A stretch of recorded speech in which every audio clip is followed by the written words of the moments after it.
você, meu amigo Neto. E ele já me parabéns aí. E não tem uma peça, alguém acha você e eu quero dar uma dica no sou esse de hoje. Rony Azevedo, sustentador da Impacts Paragominas. Paula, mais uma vez, boa noite. Boa noite, um prazer estar aqui com vocês, Estou com as Marias. com as Marias, daí do Fórum das Comunidades Rurais de Paragominas, um bate-papo maravilhoso, aprendemos muito.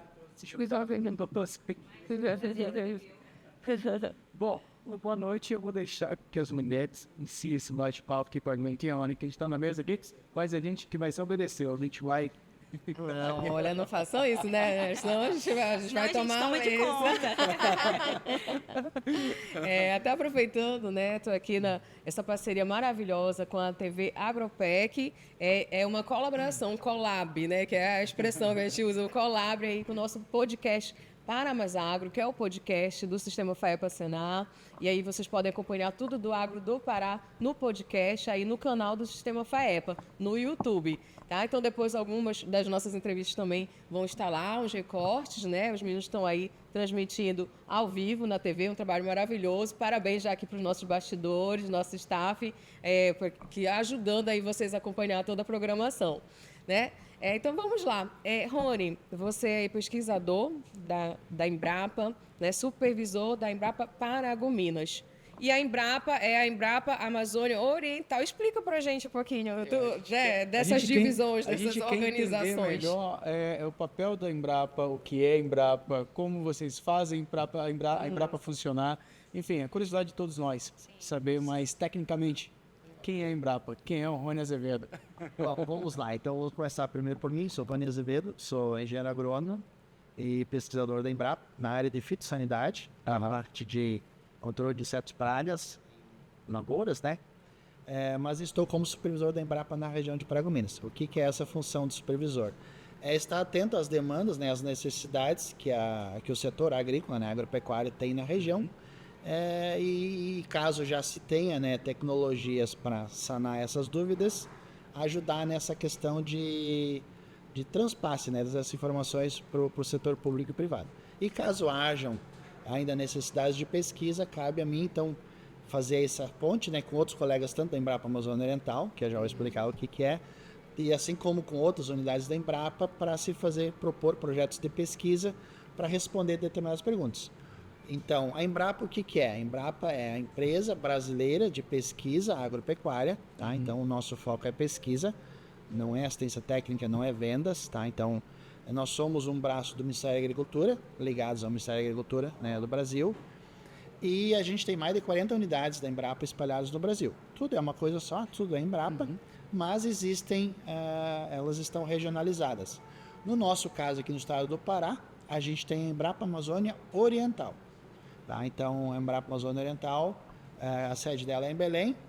E aqui no Pará, pelo estado ser bastante grande, ter bastante diversidade, tanto de culturas, né, explorações agropecuárias, a gente tem 6, digamos assim, mini Embrapas, que são, algumas têm mais estrutura, outras menos, algumas têm mais campos experimentais, mas basicamente são 6 espalhados no Pará. Uma em Altamira, uma em Santarém, um em Marabá, um na Ilha do Marajó, em Salvaterra, na região Bragantina, ali Castanhal e Terralto, e aqui em Paragominas. Tá? Então, é assim que funciona, isso é a Embrapa e é assim que a gente trabalha nessa região.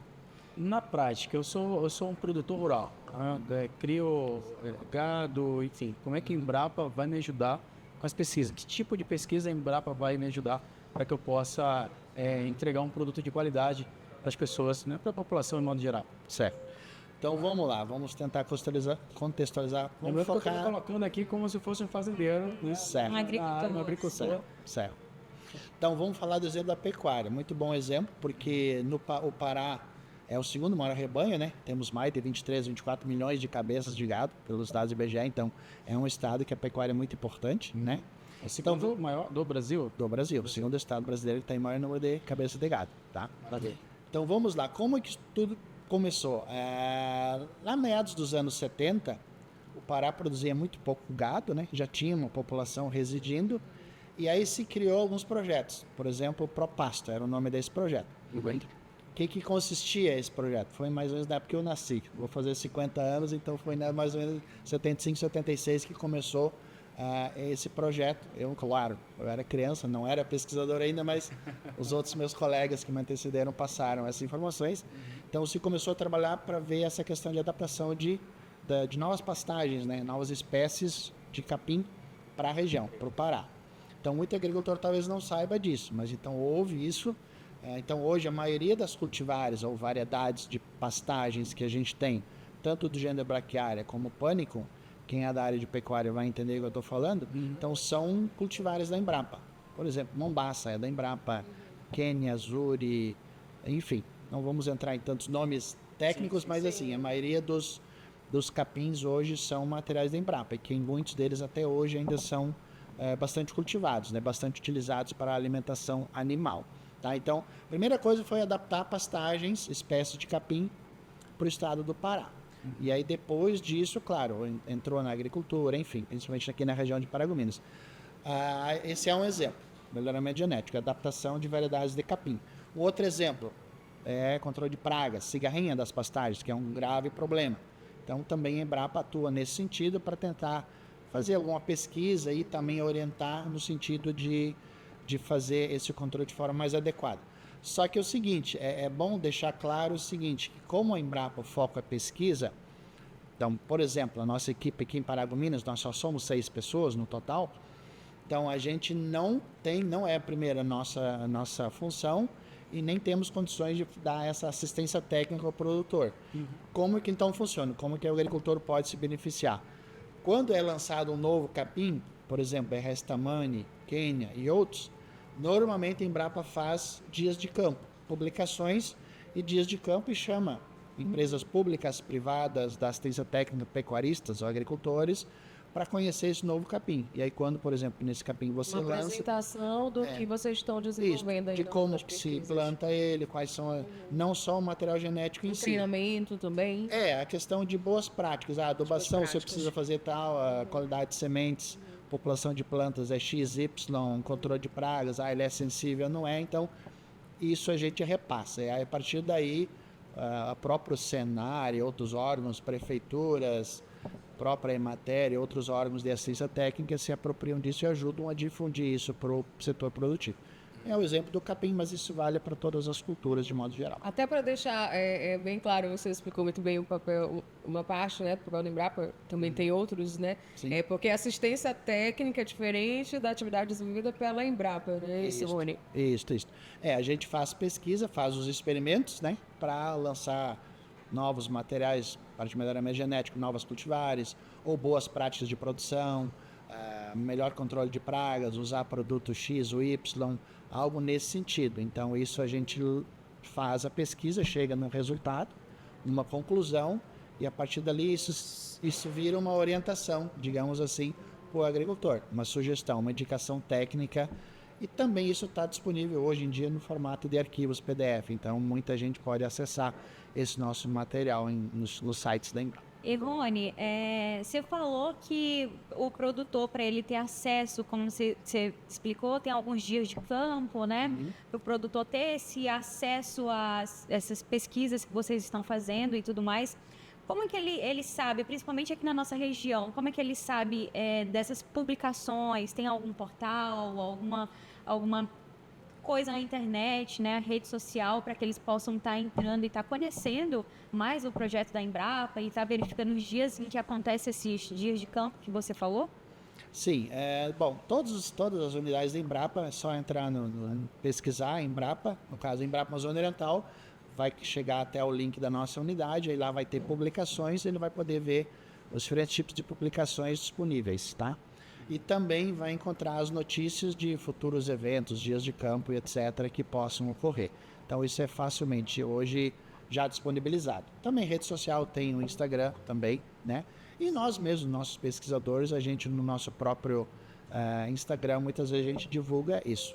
Assim, a gente, claro, estamos na Agropec, a gente participa das feiras agropecuárias, né? Então, normalmente a gente está presente com stands e claro, o stand, no nosso caso, como é a agricultura, não tem como demonstrar uma espécie de cada cultura que a Embrapa trabalha, mas pelo menos a gente está disponível se vier algum agricultor, pecuarista ou até um curioso do assunto para conversar com a gente, pedir alguma informação, a gente pode repassar. Compartilhando, né? Isso. E, Lore, e a questão, assim, vocês estão ligados também ao Ministério da Agricultura, né? A Embrapa, ela faz parte, é um dos braços aí do mapa do Ministério da Agricultura. Isso. Como é que funciona essa integração das políticas públicas voltadas para o agro, desenvolvidas pelo Ministério, e a Embrapa, por exemplo? Eu sou estudante também dessa parte, né, voltada à questão do gestão de risco no agro. E aí, eu quero compartilhar, eu quero desenvolver uma pesquisa junto a uma equipe de produtores por conta da questão da estiagem, da seca. Ainda não é uma política pública. A gente sabe que há, né? Estou só exemplificando, né? Como é que é essa integração? Como é que vocês conseguem fazer? O que o mapa faz e como que as políticas que ele desenvolve, a Embrapa, ela fortalece isso? Tá, vamos lá. Então, eu sei que funciona mais ou menos assim. Vou tentar resumir assim para você. A gente tem duas maneiras de chegar até nós alguma demanda de pesquisa. Uma claro, a nível de Ministério da Agricultura, nível do governo federal, se chega a grandes demandas. Vou dar um exemplo. Cultura do trigo. A gente está começou em 2020, 2021 a testar trigo aqui no Pará. Então, são grandes problemas que ocorrem, grandes demandas, risco do Brasil não ter determinado produto, então acaba que governamentalmente se chega até a Embrapa demandas de pesquisa, tá? Um outro exemplo que eu vou citar, a questão dos fertilizantes. Por causa da guerra, houve um problema de aumento no preço dos fertilizantes, então o Brasil foi provocado a fazer trabalhos, inclusive de divulgação. Nós estivemos divulgando isso há 2, 3 anos atrás aqui, sobre as boas práticas para uso eficiente de fertilizantes de modo geral. Então, isso são grandes problemas governamentais. Vou citar mais um exemplo. Soja louca também é um problema sério. Um outro exemplo, a helicoverpa, que lá nos anos 2013 e 2014 é uma lagarta que atacou a soja, dizimou grande área, então isso ocorre governamentalmente. E também tem as demandas locais, que daí o setor produtivo ou universidades, enfim, o setor produtivo local nos demanda determinada atividade, tá? Isso também pode acontecer, tá? Então são dessas maneiras que a gente trabalha. E claro, a gente está nessa questão de adaptação de novas variedades, sempre se faz isso, todos os programas de melhoramento fazem isso, para essas questões, né, de mitigação de problemas climáticos. Então, como todos os anos são feitos experimentos, aquele material que se sobressai melhor durante esses vários anos de pesquisa... Aí vocês multiplicam. Esse que vai ser lançado no mercado e vai gerar uma nova tecnologia, A Embrapa, ela é uma empresa também, né? Isso. Empresa pública? É pública. Tá? Olha, me diz uma coisa, em relação a Paragominas, quais os projetos mais relevantes que a Embrapa tem atualmente ou que está estudando uma implantação de algum outro projeto que nós sabemos ainda? Tá. Quais? Bom, a gente... Vou tentar também resumir um pouco do histórico. Eu falei da questão da década de 70 de pastagens. Daí, no meados dos anos 90, começou a agricultura aqui no Pará, soja principalmente, soja e milho, né, no ano 96, 97. Então, os agricultores viram alguns problemas e chamaram a Embrapa. Então, a Embrapa começou junto com os agricultores, montar alguns experimentos. E isso culminou, então, com 2001, a criação dessa mini Embrapa na região, que é o Núcleo de Apoio à Pesquisa e Transferência de Tecnologia. Esse é o nome correto, completo, dessa estrutura nossa aqui. Então, a gente tem escritório aqui e um campo experimental, tá? Então, isso começou nos anos 2001 com soja, enfim, e outras culturas também. Vem também a questão ambiental, de adoção do plantio direto, que é uma tecnologia antiga, mas que no Pará pouco a gente utilizava. Então, sempre são feitos estudos e divulgação, né, nesse sentido de adotar essas boas, na verdade se resume em boas práticas agrícolas para todas as culturas. Resumindo, é isso que a Embrapa quer que as pessoas façam, que o agricultor faça. Use as boas práticas de cultivo. E aí depois disso, então, entramos numa época já se testou em 2004, 2005 algodão aqui, 2008, 2009, 2010 girassol. Nos últimos anos, então, tem acontecido muita demanda de opções de safrinha, eu vim residir aqui e atuar nessa função em 2019. Então a gente viu grande essa necessidade, que antigamente o pessoal ainda tinha muito na monocultura, ou era pecuarista ou ele era lavoureiro de soja, no máximo ele fazia uma safrinha de milho, mas a nossa janela de chuvas é muito curta. Então, e a Embrapa também tem uma outra tecnologia muito importante, que é o ZARC, Zoneamento Agrícola de Risco Climático. Então é um aplicativo, todo mundo pode acessar. Isso ajuda na tomada de decisão de momentos de plantio de qualquer cultura que for, tá? Então, só um parênteses. Então isso culminou com esses trabalhos com opções de safrinha. Daí entrou o gergelim, que é uma cultura que não se conhecia até 2019. Teve E aí, demanda. estamos até exportando o gergelim. Sim, e praticamente a gente não compete com a região tradicional de cultivo dele, de pequenos agricultores do Nordeste, que o Nordeste produz para uso brasileiro, mas os outros grandes estados produtores, que são o Pará, o Mato Grosso, agora também começando não, ele já tem uma região bastante produtiva, mas está expandindo. Tocantins também está ampliando, então é exportação, é outro nicho, tá? Então, gergelim, a cultura do sorgo é uma outra cultura assim que tem demandado bastante. Então a gente também está começando a trabalhar com melhoramento genético para ver novas materiais genéticos que no futuro se adaptem bem ao estado e possam virar uma nova cultivar para ser plantada e adaptada justamente nessas condições climáticas daqui. Sim. A gente sabe, tem estação de chuva definida, estação de seca, mas realmente nos últimos anos tem dado essa variabilidade, né? Então acaba que no programa de melhoramento genético nunca se lança um material só porque ele foi bem em um ano. Então ele precisa ir bem 3, 4, 5 anos para ser lançado no mercado. Então quando ele vai bem, ele é lançado, ele já passou por essas intempéries, digamos assim, na região, para ser bastante rústico e resistir. Safrinha de também capim no meio da soja, enfim, tem outros produtos assim sendo testados. E aí sim, mais recentemente a gente tem tido mais demanda, apesar que a Embrapa não trabalha diretamente com a cultura, porque existe o CEPLAC, que é um órgão que trabalha com cacau, mas assim, tem tido também demanda de muito pequeno produtor e médio produtor na questão do cacau, né? Açaí e cacau, consórcio ou plantio monocultivo, então a gente está junto no CEPLAC também tentando iniciar alguns estudos a mais aqui na região. Projetos, né? Bastante. A gente, claro, não consegue atuar em todas as áreas, a gente tem que acaba tendo que nos limitar a recursos que a gente consegue, né? E focar em algumas culturas. Mandioca, por exemplo, também é uma cultura que não era tradicional de cultivo aqui. E aí temos não sei quantos cultivares aí da região, né, da região da Bragantina. É fantástico. Quando eu fiquei sabendo dessa questão dos cultivares, que era algo que eu não conhecia, e que a Embrapa ela está fazendo um trabalho maravilhoso, né, para a gente ter, aí realmente a mandioca, assim, né, a nossa farinha, a gente não vive sem farinha, paraense não vive sem farinha. Não tem como. Né? Eu fiquei entusiasmada, né, ver como que a pesquisa brasileira ela tem que ser realmente incentivada, né, para a segurança alimentar mesmo, né? Bom, esse é um ponto muito importante que você tocou, a parte de incentivo. Então, não porque eu sou cientista, sou pesquisador, sou da área, mas várias pessoas até nas palestras de manhã foi comentado sobre isso, que a gente precisa investir em ciência, em pesquisa. Se eu não investir, se eu não fizer trabalhos de pesquisa, porque não é o agricultor que tem que estar experimentando as coisas, testando, não.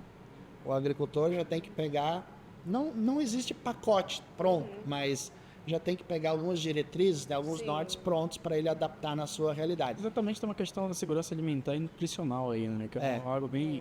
É uma base, né? É a base. Então, precisa se investir em pesquisa. Então, a gente até comenta que isso é muito importante. Então, vários países e estados que investem muito em pesquisa, né? Então, acaba que isso... Há realmente desenvolvimento, que foi o que a Embrapa, né? Como você falou, desde a sua existência, a Embrapa ela é também a força do agro, né? Eu chego dessa forma.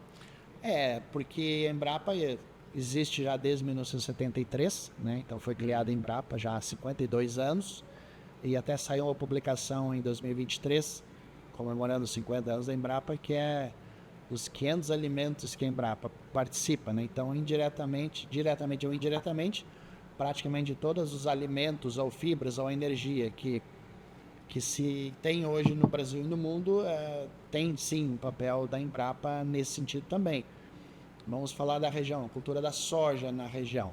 as primeiras cultivares plantadas foram da Embrapa, no final dos anos 90, início dos anos 2000. Claro, depois é natural que você já comece a ampliar a área. Outras empresas privadas vêm com novas tecnologias, novas informações, novos cultivares. Isso é salutar, entendeu? Eu acho que esse é o papel da Embrapa, dar o início, né, para depois outras empresas também participarem do processo.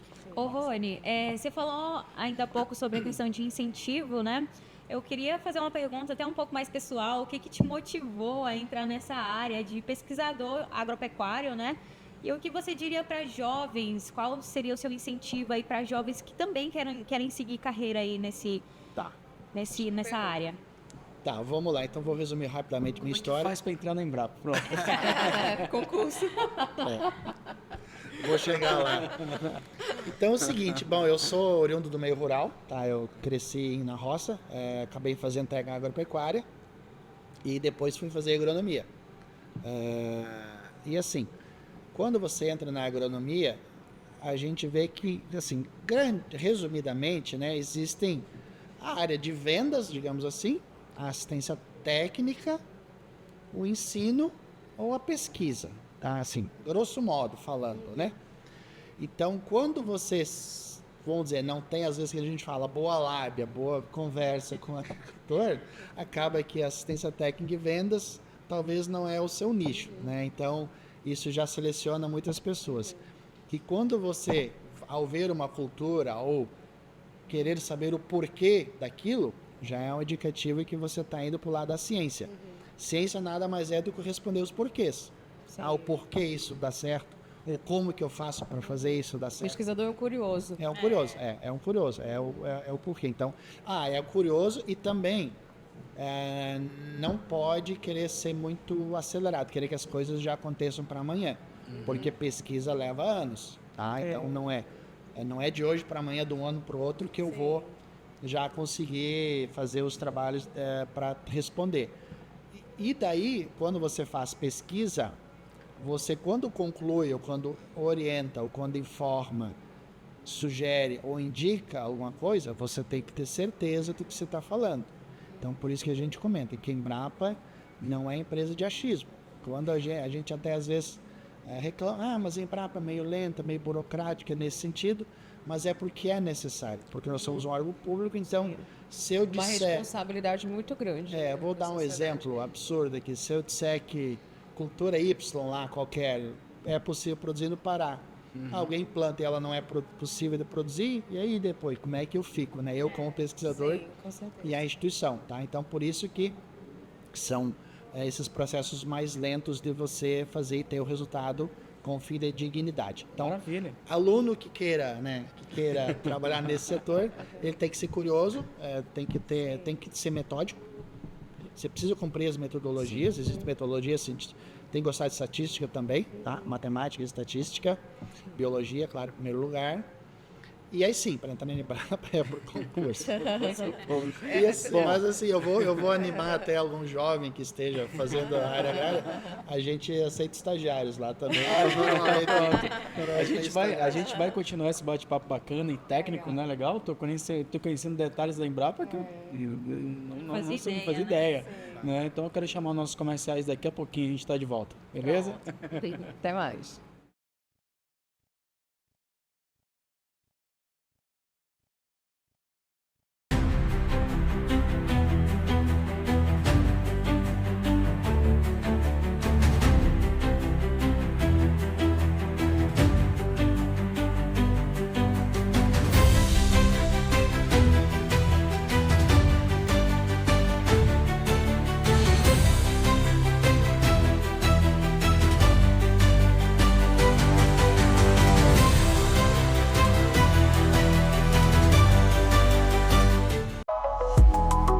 Armoplan Móveis Planejados.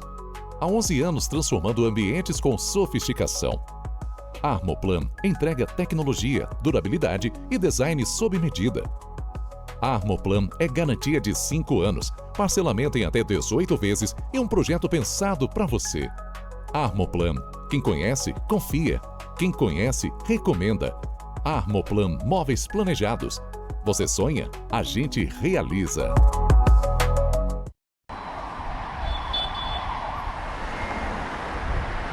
Consórcio Ademicon. Para alguns é crédito, para outros é investimento. Olhe pelo seu ponto de vista e descubra a Ademicon que você precisa. Como quando a vida pede um pouco mais de espaço, ou para quando os seus espaços fazem a diferença na vida. Ademicon. Dá para ser crédito, dá para ser investimento. Lógico que dá, porque é especialista em consórcio. Aqui, na Castrilon Autopeças. Com mais de 80 lojas e presente em 8 estados, a Castrilon possui o mais completo estoque de peças direto das indústrias. São mais de 3 milhões de peças em estoque. Hospital São Paulo, junto com você nessa grande festa agropecuária, Agropec 2025. Há mais de 30 anos, investindo em qualidade e uma equipe altamente qualificada, fazendo do Hospital São Paulo um excelente centro de atendimento em saúde. Nosso centro diagnóstico por imagem é completo com ressonância magnética, tomografia computadorizada, a mais moderna da região, densitometria óssea, raio-x, ultrassonografia e mamografia digital. Atendemos 24 horas urgência e emergência, alto padrão em atendimento médico eletivo, em clínica geral, ortopedia e traumatologia, internação clínica, pediátrica, cirúrgica, obstetrícia, sala de parto humanizado e cirurgia por vídeo e muito mais. Atendimento aos principais planos de saúde do Brasil. Hospital São Paulo. Gente que cuida da gente e tem paixão pela vida.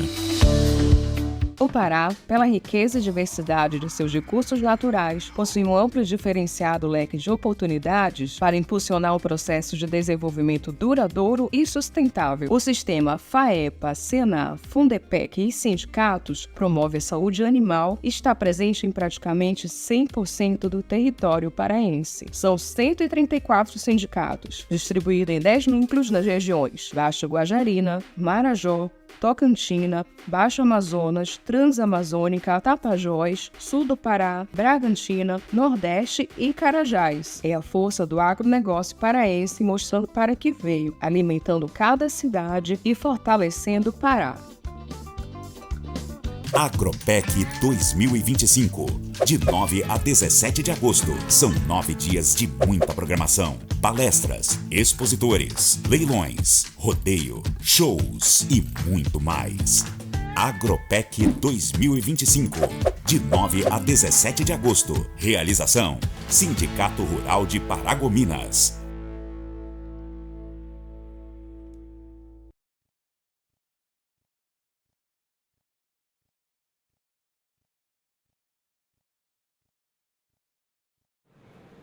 E estamos de volta aqui nos estúdios da Agropec 2025, TV Agropec. Boa noite de novo, esse bate-papo tá muito bacana, né? Tá curioso demais. Eu tô super curioso aqui, tô adorando conhecer mais a fundo a Embrapa, né? Queremos agradecer novamente aqui a presença do Rony, né? Pesquisador aqui da região de Paragominas. E vamos continuar, né? Tem muitas perguntas ainda, eu quero entender melhor, né, o trabalho da Embrapa, o teu trabalho aqui na região, né, em parceria com o setor produtivo, em todas as áreas, enfim, vamos dar continuidade. Então vamos. Olha, eu estava segurando essa pergunta desde o bloco, do comercial, então eu vou fazer. E Rony, a gente sabe que a pesquisa ela tem o seu tempo, né? Tem o tempo aí de você iniciar, né, todo o processo metodológico, tem o tempo da validação. Entretanto, sabemos que o agro ele não é bem assim, né? Ele está sujeito a muitos processos naturais. Por exemplo, no surgimento de uma praga, né? Hoje eu sei que vocês estão acompanhando também aí a questão da vassoura de burucha, da mandioca. Há uma emergência, né, para o controle, para que não se perca toda a cultura ou qualquer outra, né? Só um exemplo. Como que a pesquisa, como que o pesquisador ele age diante desse cenário que precisa, assim, de uma urgência, de uma celeridade? Tá, vamos lá. Na verdade, são duas perguntas em uma aí. Eu vou tentar explicar. Bom, primeiro, a questão assim, de pesquisa, por exemplo, se para desenvolver materiais genéticos, se leva em torno de 10, 12 anos para chegar numa nova cultivar, nova variedade. Por isso que os programas de melhoramento genético da Embrapa ou de qualquer outra empresa, eles sempre vão ser cíclicos, nunca vão parar. Todos os anos você vai estar conduzindo experimentos em diferentes locais para depois lançar um material. Então isso geralmente é o que mais demora, materiais genéticos, tá? Aí você tem outro setor, outro grupo, digamos assim, essa parte fitossanitária de pragas, por exemplo. Aí já são trabalhos mais curtos, 1 ano, 2 anos, até 3, geralmente a gente já consegue conhecer bem e ter alguma posição com relação a ele. Então, no caso dessa doença, da mandioca, claro, tem outros colegas meus que trabalham com isso, mas é o seguinte, é um organismo então, que veio, né, que pode ocorrer em mandioca. Então, qual o papel? Nós temos também um papel muito importante nesse sentido da ADEPARÁ, aqui no estado do Pará. Na verdade, são as agências de defesa estaduais. E aqui no Pará nós chama ADEPARÁ. Então, ela cuida dessa questão para evitar o trânsito, né, e o ingresso de uma planta, de uma maniva doente, infectada, por esse agente causal que possa se disseminar. Então, esse é o papel dela. O nosso, com o Embrapa, com pesquisa, normalmente sempre se trabalha em parceria nesses problemas, principalmente fitossanitários graves, entra na questão de identificação do agente causal, caso ele ainda não tenha sido identificado. Basicamente é isso, identificar o agente causal, tá? Quem é, com quem que eu estou falando, tá? Qual é o nome, gênero e espécie desse organismo. É um fungo, é uma bactéria. Isso, e qual é o nome dele, qual é o fungo, mas qual é o nome dele, tá? Então, se conheceu, como é que você vai lutar, brigar com quem que você não sabe, né? Então, tem essa parte de identificação. E depois são feitos protocolos para tentar controlar. Então, normalmente, ao se identificar o agente causal, já existem na literatura mundial várias sugestões que só precisam ser adaptadas e aplicadas no estado. Então, esse é o papel da Embrapa. Pegar o que já existe, aplicar, e caso não exista, também, regionalmente, você pode ter alguns outros meios de tentar minimizar esse problema. Então, aí sim, é em cima do problema para tentar controlar. E junto, claro, com esses órgãos de defesa, junto com a assistência técnica, Emater, prefeituras, etc., sindicatos rurais, Senar, divulgar essas boas informações, tanto do ponto de vista dos posicionamentos da agência de defesa, de evitar o trânsito desse material, e a Embrapa de o que fazer para controlar. Basicamente, resumidamente, sem entrar muito em detalhe técnico, é mais ou menos assim que funciona. É interessante, né, gente? Porque, por exemplo, você vai e compra uma fruta no supermercado. O que está por trás daquela fruta? O que está por trás da farinha, por exemplo, dessa situação, né? Quantas instituições envolvidas aí para que realmente esse alimento esteja na nossa mesa, né? Sim. Extraordinário. Ivone, e assim, curiosidade também, né? Em relação a recursos. Os recursos vêm só do governo federal, ou a Embrapa faz parceria com o setor privado também, com os próprios produtores? Como é que funciona isso? Sim. Vem sim, uma parte vem do governo federal, sim, mas também, nos últimos anos principalmente, parcerias público-privadas são muito bem-vindas pela Embrapa. Lógico, desde que essa empresa... Sim, aí vamos dar exemplo de alguns aqui na região que já participaram ou que participam. A gente pode ter agricultor ou pecuarista que pode apoiar, tá? Pode fazer um projeto de parceria, já tivemos alguns exemplos na região. Já tivemos exemplos de, por exemplo, a cooperativa daqui, a Cooper Norte, tem parceria conosco de trabalhar em conjunto. Já tivemos e estamos agora só ajustando com a prefeitura municipal daqui, também para ajudar a apoiar essa realização de pesquisa, né? Então, basicamente, empresas, se quiserem dar algum apoio, próprio Senar, próprio sindicato, é possível sim ajudar nesse sentido, principalmente trazendo demandas do que é importante e depois sim ajudar nos custos dessas pesquisas, porque justamente leva um certo tempo, precisa de investimento para montar os experimentos, precisa de insumo, materiais de laboratório, precisa de um laboratório, então tudo tem um custo para você fazer. Então, resumidamente é isso, tem do órgão público e também parcerias público-privadas são bem-vindas na região.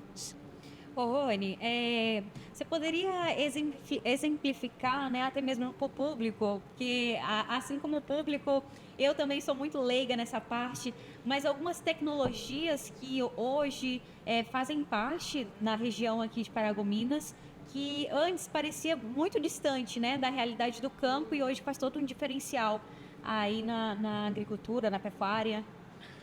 Tá, é que assim, na verdade, também vamos dar crédito a outros órgãos de pesquisa e outras universidades que também fazem pesquisa. Então, também não é tudo fruto, claro, só da Embrapa. Existem também muitos institutos estaduais de pesquisa que já existiram ou existem muitos agricultores que colaboraram, muitas empresas, enfim. Por que eu estou falando isso? Um grande exemplo é o plantio direto, que nasceu lá nos anos 70, 73, e hoje, assim, no início ele demorou a ser utilizado no Pará, porque o clima aqui é diferente, é clima quente e úmido, o material se decompõe rápido, então quando você plantava soja, você só fazia monocultura da soja, e só um ano, só ela como cultivo, você não sobrava palha para o ano seguinte. Tá? Então, aí que vem essa questão de opções de safrinha, plantas de cobertura, o uso de milheto para cobrir o solo, para proteger o solo no verão do calor e do sol, e também para favorecer depois no início das chuvas, fica mais úmido, você consegue plantar um pouco mais cedo a tua soja, por exemplo. Então, plantio direto é uma tecnologia muito antiga, que hoje a gente vê que usam bastante na região, rotação de culturas, que é muito importante.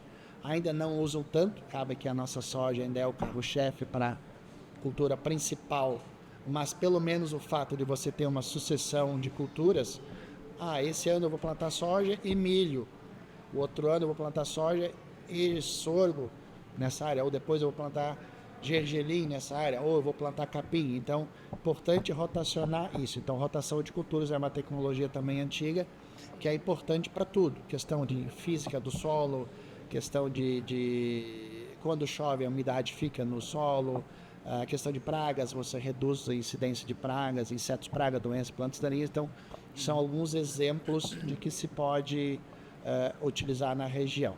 E outras questões são essa adaptação, né, de novas culturas que antes você não tinha aqui. Por exemplo, não temos ainda resultado para divulgar, mas estamos testando a questão do trigo, com mais uma opção aqui. Temos a cultura do arroz, que o Pará foi um grande produtor no passado, naquela abertura de área.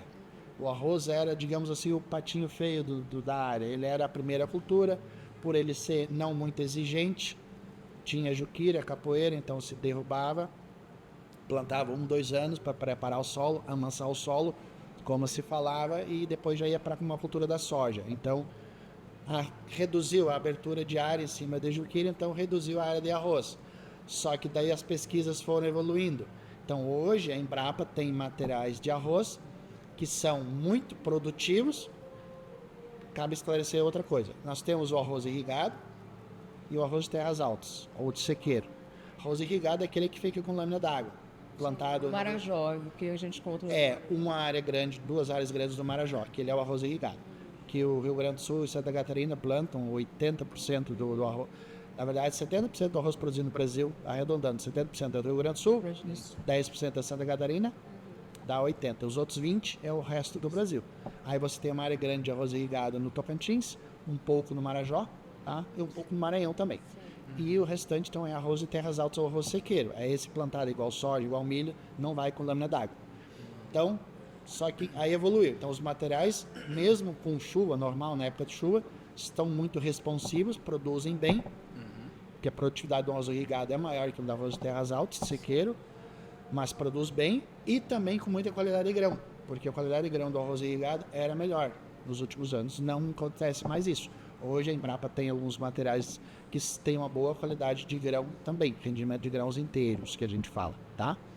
E também a questão de irrigação para o biovô central. Então tem alguns materiais nossos que são muito responsivos, então eles entram, por exemplo, na safrinha ou num período vazio sanitário que não pode ter soja plantada aqui no Pará, então você é uma outra opção plantada em sistema de irrigação por aspersão, não lâmina d'água, mas irrigação por aspersão. Então são vários exemplos de alterações, ajustes que se faz. E também uma outra coisa muito importante, antigamente você era ou pecuarista ou agricultor. Hoje não, hoje você já tem muito pecuarista e agricultor fazendo as duas coisas. Soma, você tem uma cultura e uma safrinha de boi. Você põe capim no meio e você ainda tem, antes do final das chuvas, você ainda tem alguns dias, alguns meses para fazer o capim crescer e alimentar o gado. E aí entram 2 tecnologias da Embrapa que a gente está adaptando. Não foram criadas aqui. Uma delas chama Sistema Antecip, ele foi criado em Minas Gerais, que é o quê? Antes da soja ser colhida, você planta milho no meio. Pode parecer estranho, mas se alguém quiser saber mais detalhe técnico, procure a gente na Embrapa. E um outro é o Sistema Antecipasto, desenvolvido pela Embrapa em Mato Grosso do Sul. que é quando você está com a soja em torno de 15, 20 dias de plantado, você planta capim no meio. Porque hoje o agricultor o pecuarista que estiver nos assistindo, ele sabe que normalmente antes da colheita da soja ele lança a semente do capim no meio da área para depois fazer a safrinha de boi. Mas tem tecnologias que ele pode fazer isso já bem antes.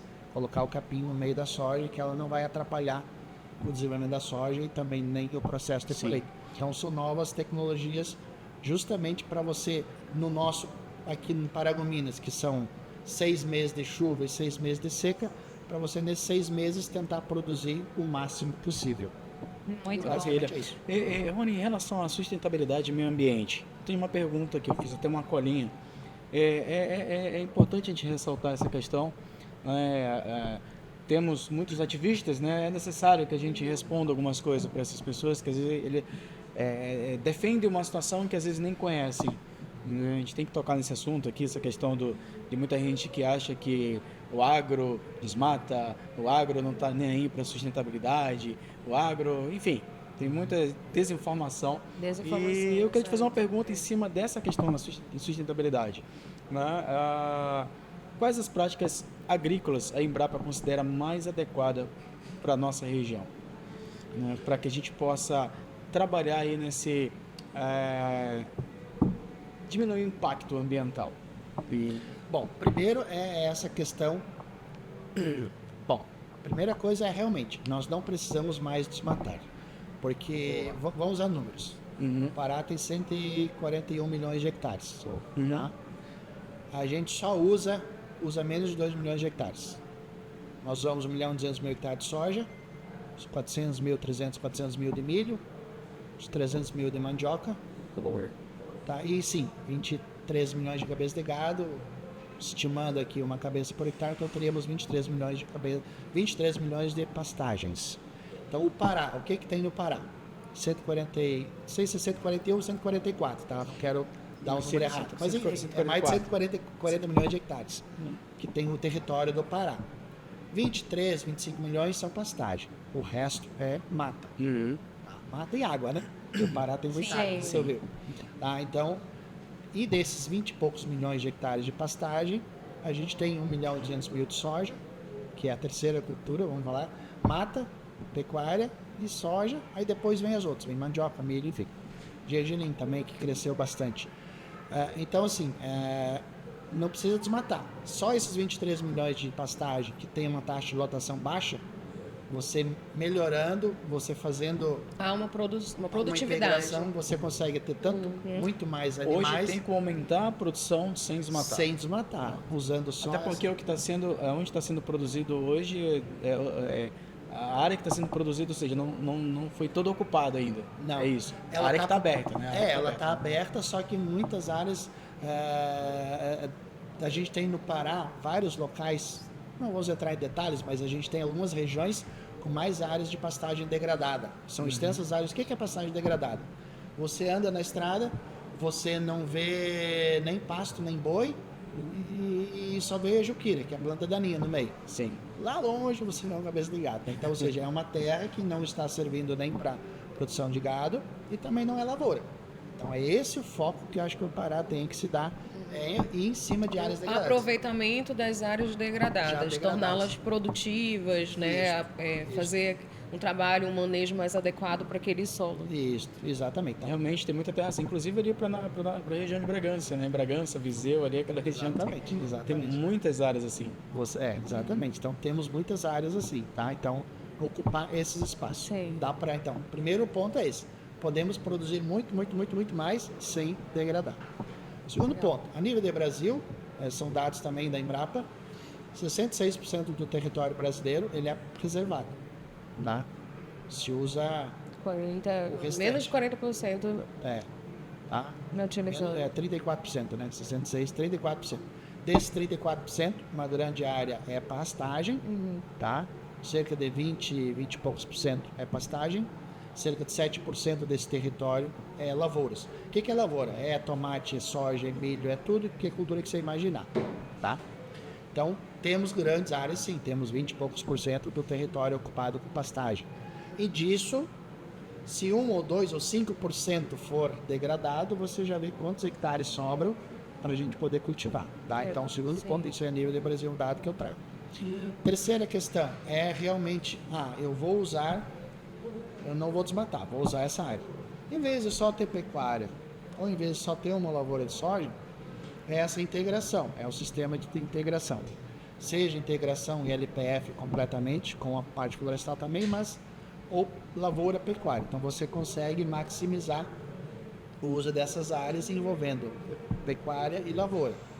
Mas eu sou um agricultor, eu não quero mexer com boi. Então lavoura, opções de safra e opções de safrinha. Então rotação de cultura, isso tudo ajuda a você então ter mais produção nessa mesma área. Terceiro item. E o quarto, claro, que hoje em dia também o Pará já temos bastante, é instalar sistemas de irrigação. Porque quando você está no período seco, toda planta, todo vegetal, todo animal precisa de água. Sim. Uns mais água, outros menos. Mas no período seco, dificilmente você vai conseguir ter alguma cultura produtiva. Exceto arbóreas, espécies arbóreas ou frutas, que aí tem raiz mais profunda. Mas pensar em pecuária, seca tudo na beira da estrada, você vai ver, né? Sim. Grãos você não consegue ter.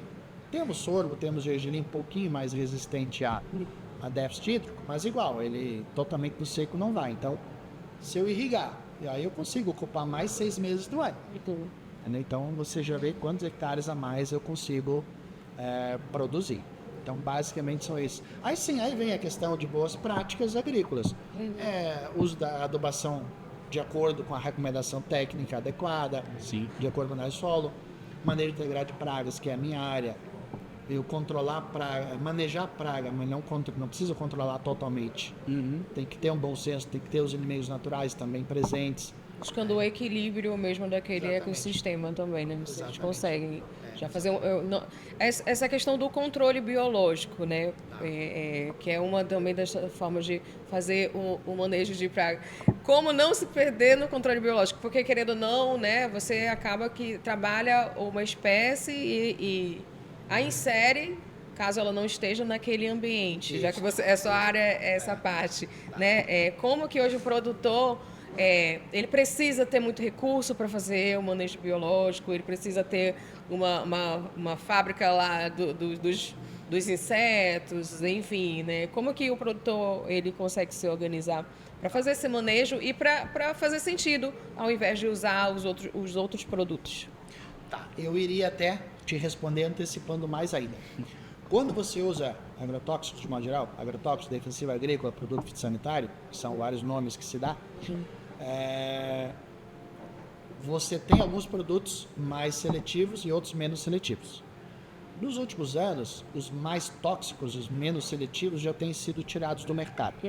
Então, hoje, você fazendo uso das ferramentas, mesmo que seja um produto químico, só que você usando a ferramenta correta no momento correto, ele também você já evita o controle de inimigos naturais, tá? Então, assim, já começa por aí. É evitar o uso abusivo tanto da molécula química, já é um bom começo. Porque em alguns casos eu ainda não tenho como me livrar totalmente do produto químico, que ele é mais fácil de controlar, ele já vem numa embalagem quantidade conhecida, ele é eficiente, enfim. Então, só esse ato já me ajuda a manter. Porque os inimigos naturais, sendo insetos predadores, ou insetos praga, ou fungos entomopatogênicos, eles já estão no ambiente. Tá? Então eu só preciso deixar eles produzir, eles viverem. Fazerem o trabalho deles. Fazerem o trabalho deles. Como que eu evito muitas vezes de fazer o trabalho deles? Usando produtos demais, inseticida, herbicida, fungicida, calendarizadamente, toda hora aplicando, em demasia, que isso é um custo a mais para o agricultor, então não tem necessidade dele estar fazendo isso. E essa contaminação Só que, infelizmente, alguns por não ter conhecimento acabam se excedendo. Exatamente. Então, muitas vezes isso acontece, pela falta de conhecimento. Ou até, você até comentou de pequeno agricultor antes, né? A questão, muito pequeno agricultor não tem essa informação de qual produto é melhor em determinada situação. E ele, por não ter o conhecimento, muitas vezes a assistência técnica não consegue atingir todo mundo. Então, ele muitas vezes faz errado essas aplicações também. Tá? Então isso já é um ponto, de deixar os inimigos naturais no ambiente. Mas tem outras maneiras, que a gente chama de controle biológico inundativo. O que é inundativo? Não é que eu vou alagar tudo, mas é você produzir esses limites naturais e liberar eles no campo. Tá? Isso se faz muito em hortaliças e frutas. Tá? Muito comum em hortaliças e frutas fazer dessa maneira. Por quê? Porque são menores áreas. Você imagina 1.200.000 hectares de soja no Pará, eu colocar inimigos naturais ali em toda essa área. Olha quantas fábricas de inimigo natural eu teria que ter. Sei. Tá? Então, assim, normalmente para grandes culturas e para todas as pragas e doenças, eu não consigo ainda fazer o uso de produtos biológicos. Mas, para pequenas culturas, frutas e hortaliças, isso você consegue de maneira mais fácil. Não que em soja não exista, isso já existe, sim, vários produtos biológicos. Até grandes empresas hoje já fabricam, formulam já produtos comerciais à base de fungos entomopatogênicos, etc. Vamos usar o exemplo da cigarrinha das pastagens. Você usa um fungo E é devastadora essa cigarrinha, né? Dependendo da época do ano, ela sempre ocorre. É a principal praga em pastagem. Tem anos que ela ocorre mais, outros menos, mas ela sempre vai ocorrer. Então, se você pegar a infestação inicial e aplicar um fungo chamado metarrhizium, anisóplia, aí você consegue minimizar o dano, controlar e minimizar o dano. Tá? Então, é só um exemplo. Sim. Tem outros exemplos em soja, mas não vamos nos alugar demais. Maravilha, sim. Tá? E então, basicamente, é nesse sentido. E tem também as fábricas de bioprodutos, né, de bioinsumos na própria propriedade, que hoje muito agricultor já vem fazendo. Tá? Então, ainda mais aqui na região de Paragominas, eu estou sabendo já que também o pessoal tem usado bastante. E a palavra-chave para nós, eu que sou da área de entomologia, é o manejo integrado de pragas. O que é isso?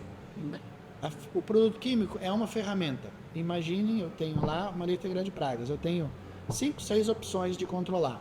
Eu tenho usar uma variedade resistente. Muitos materiais da Embrapa, dependendo da cultura, eles são resistentes a algumas pragas, ou principalmente a doenças, a fungos. Tá?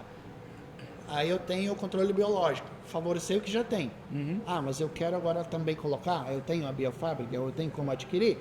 Que bom, libere lá inimigo natural, predador, ou parasitoide, ou fungo patogênico. Eu tenho controle cultural, que a gente chama. O que é? Plantar a variedade adaptada naquela situação, naquela região. Outro item, nutrição adequada. Uma planta bem nutrida, ela resiste mais a doenças e a insetos praga. Eu faço uma analogia das minhas palestras. É que nem o ser humano. Bem alimentado, bem nutrido, dificilmente fica doente. Tá? Então, planta mais ou menos assim também. Tá? E, claro, outro é o legislativo, que a gente fala. O que é? É eu evitar de trazer planta daninha, por exemplo, sementes de planta daninha de fora para cá. Como que o agricultor pode cuidar? Quando vier uma colheitadeira de fora, fazer higienização, evitar trazer terra, porque ele pode estar junto com essa terra trazendo planta daninha. Temos um exemplo de uma planta daninha que não existia aqui no Pará até poucos anos atrás. A buva é um exemplo. Ela é comum lá no sul e sudeste, né? Chegou aqui, hoje já está aqui também. Tá? Então são esses tipos de problema. Eu sou pecuarista, eu comprei gado do meu vizinho lá, ou de lá, de São, sei lá de onde. Quarentena dos animais, deixa eles na roda do curral por 2 dias, estercando, porque do seu trato digestivo vai ter semente de planta daninha, por exemplo. Então você evita disseminar na lavoura. Então são estratégias integradas e isso existe para todas as culturas, tá? Desde soja até açaí. Claro, de formas diferentes e com produtos e alternativas diferentes. Maravilha. Resumidamente é isso. Esse bate-papo técnico e cheio de conhecimento é maravilhoso. Curiosidade. Super curioso, né? Rony, estatisticamente, na tua visão, na visão da Embrapa, como que você acha que Paragominas estará daqui a 5 anos? Pra gente finalizar esse bate-papo. Muito bem.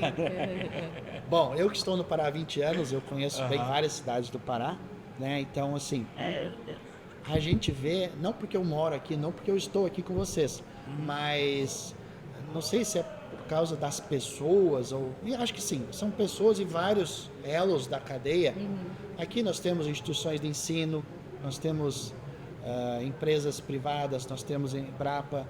Então, vários órgãos aqui somam para as coisas acontecerem mais fácil aqui, mais rápido aqui. Então, normalmente, Paragominas é protagonista em vários aspectos. Tá? É uma sociedade integrada. Exato. Eu vejo dessa forma, Paragominas.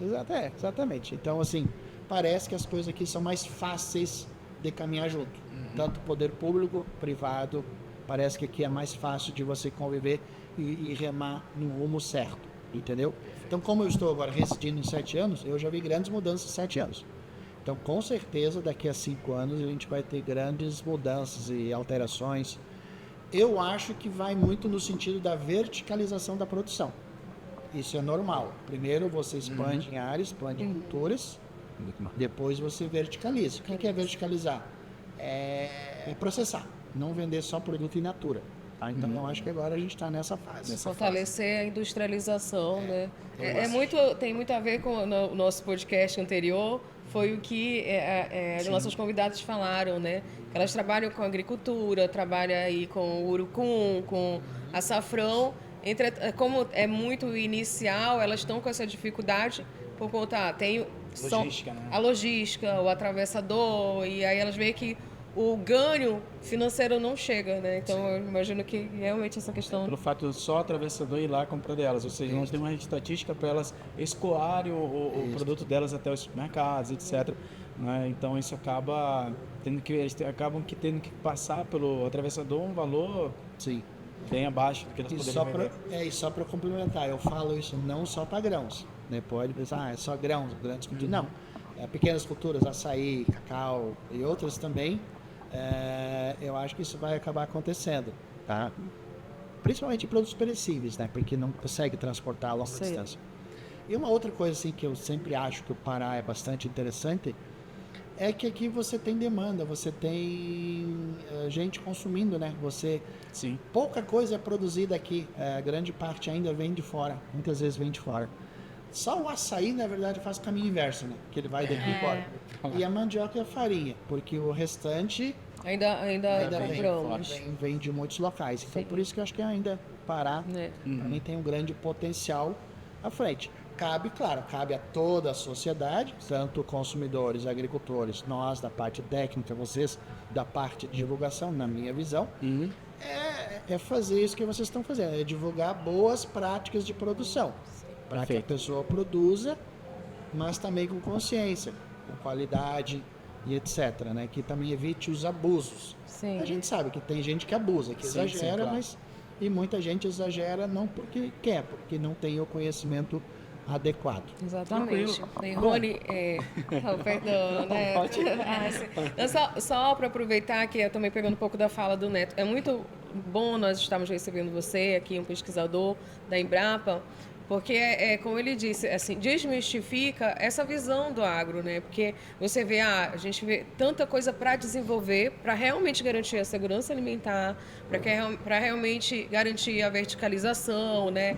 Que tenhamos as nossas próprias indústrias. E aí a pesquisa ela contribui, né? Comunicando isso, comunicando que existem as boas práticas e não é só é o agro que está devastando. Não, a gente tem soluções, né? O agro ele já apresenta soluções com resultados científicos aí de boas práticas de produtividade, da sustentabilidade, né? Eu já gostaria de parabenizar você, assim, né, e todos os pesquisadores nossos pesquisadores brasileiros, daí da Embrapa, né, das outras universidades, enfim, dos institutos, que têm feito um trabalho maravilhoso, porque eu imagino que isso também incentiva o produtor que está no campo, né, ver, existem soluções para o meu problema, e tem gente já mostrando, tem literatura, eu posso ler, eu posso me informar, e vocês têm um papel fundamental nisso, com certeza.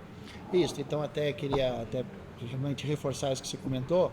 Eu estou sendo porta-voz de vários pesquisadores da Embrapa, tanto do Pará quanto de outros locais. Não sou eu sozinho que faço isso, tá? Então tem uma equipe, nós somos quase 100 pesquisadores do Pará, fora ainda assistentes e analistas e técnicos que colaboram, né? Então, só para deixar isso também bem claro e registrado, então são várias pessoas envolvidas. E também, como eu falei antes, são outros órgãos também, universidades que fazem pesquisa, empresas privadas também que fazem pesquisa, então desde que ela vá no rumo no certo, né, de fazer as boas práticas, eu acho que a gente precisa somar. E só mais um ponto com relação à sua pergunta realmente assim, impacto, na verdade, se você for ver, todo mundo gera impacto.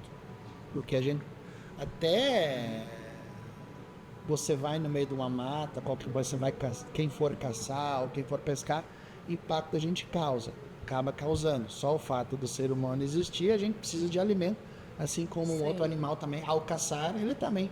Um outro animal caça, um outro animal, então existe alguma coisa de impacto.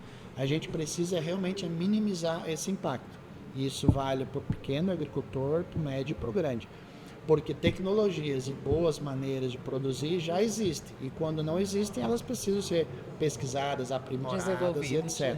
Precisam ser desenvolvidas, tá? Então, eu acho que tanto pequeno como médio como grande precisa tomar esse cuidado e precisa produzir. Seja alimento para merenda escolar, seja para feiras, né? Então, a gente precisa. E um dado importante, né? A população humana mundial está crescendo. O que nós fazemos todos os dias? Comemos. Comemos, nos vestimos. Comemos, nos deslocamos, né? Aí com os biocombustíveis, né? Exatamente. Enfim, né? Então, produzir precisa, senão a gente não vai ter. E o Brasil é um dos países que tem terra disponível para fazer isso. Não, e como eu falei, sem precisar desmatar. Utilizando que estão é abertas.